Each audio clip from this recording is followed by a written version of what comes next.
ہمیں ان کا تعاون کرنا ہی ہمارے اوپر ایمانی طور پہ فرض ہے۔ تیسری بات،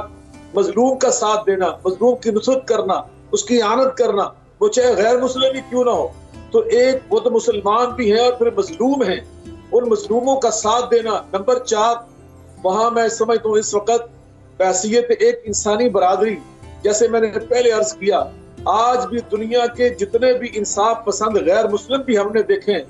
وہ بھی فلسطینیوں کے اس ظلم کو اور ان کی اس مظلومیت کو وہ اپنے دل میں محسوس کر رہے ہیں، اور اس کے لیے وہ خود بھی اس بات پر بڑے بے چین نظر آ رہے ہیں، مختلف نظر آ رہے ہیں۔ تو میں چاہتا ہوں کہ ان جو انصاف پسند غیر مسلم بھی ہیں، ہمیں ان کو چاہیے، یعنی عالمی اداروں کو، کہ ان کی آواز کو بھی سنیں، مظلوموں کی آواز کو سنیں۔ امت مسلمہ، جیسے ابھی آپ نے بڑی خوبصورت بات کی، اس وقت ہماری امت مسلمہ کے 2 ایسے ملک ہیں جن کی طرف لوگ دیکھتے ہیں، ایک ہمارا سعودی عرب جہاں حرمین شریف ہیں، اور پھر ہمارا اسلامی برادر ملک ایران۔ یہ دونوں اسلامی برادر ملک اس وقت جو دونوں الحمدللہ ایک پیج پہ نظر آ رہے ہیں، میں سمجھتا ہوں یہ خوش آئند بات امت مسلمہ کے لیے، بالخصوص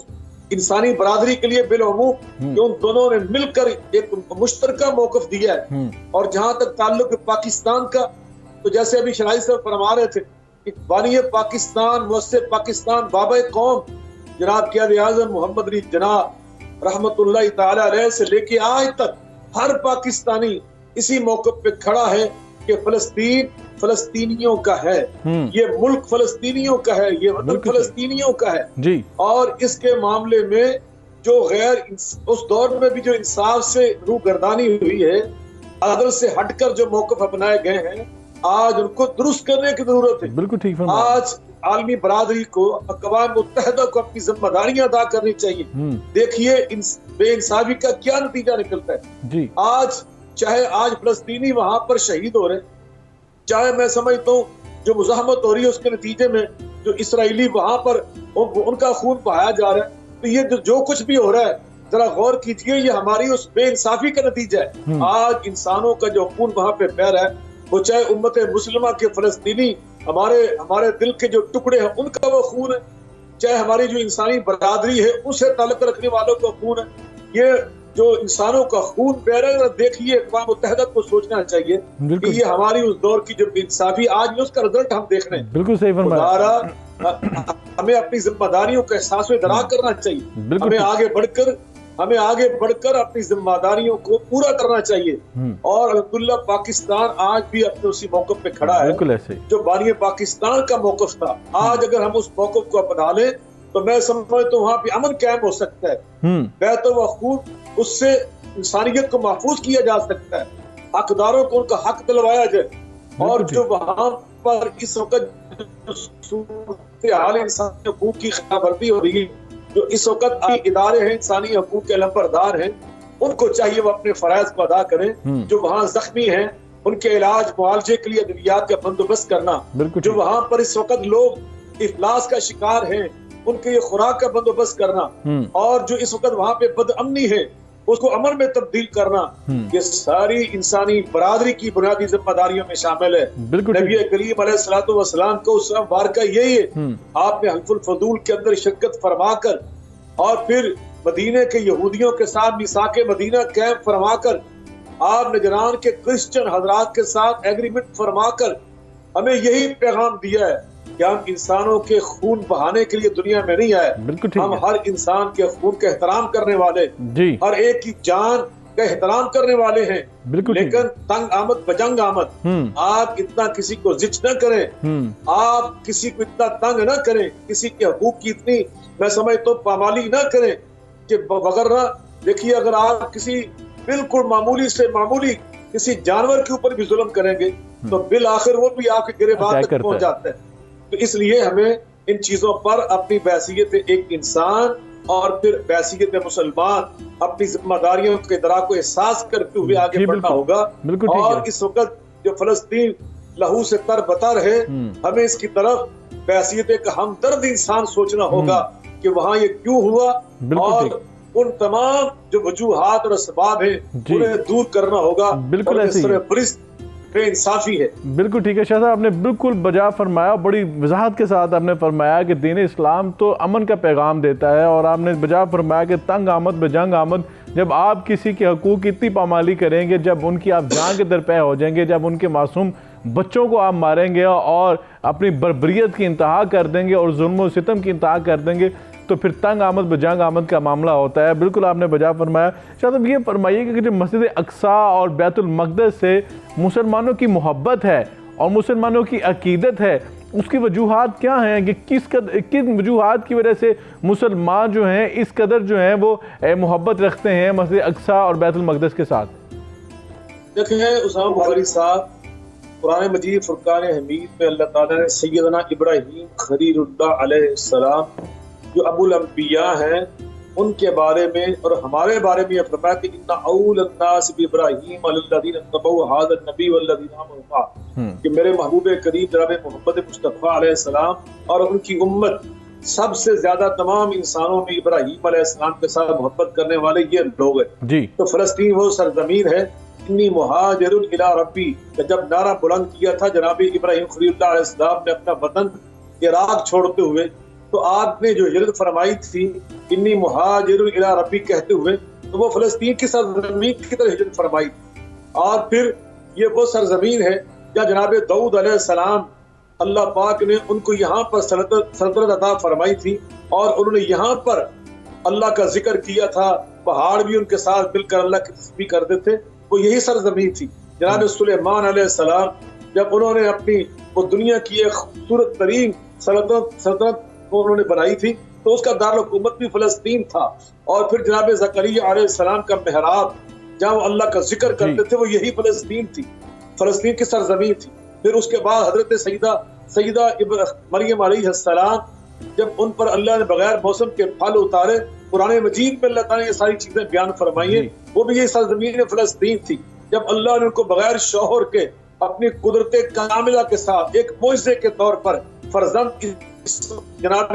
مسیح علیہ السلام جیسے فرزند عطا کیے تھے، وہ بھی یہی فلسطین سرزمین تھی۔ اس لیے نبی پاک صلی اللہ علیہ وسلم کا جب سفر اسراء و معراج ہوا تو آپ کی پہلی منزل بیت اللہ کے بعد وہ یہی فلسطین کی سرزمین تھی، یہی مسجد اقصیٰ تھی۔ اور پھر جناب سیدنا فاروق اعظم کے دور میں جب انہوں نے اس کو یعنی وہ کسی اور جگہ کو جب فتح ہوا تو اس کی چابیاں پکڑنے کے لیے وصول کرنے خود تشریف نہیں لے کے گئے، لیکن فلسطین کے ساتھ مسجد اقصیٰ کے ساتھ مسلمانوں کی وابستگی کا حال یہ ہے کہ جناب فاروق اعظم ایک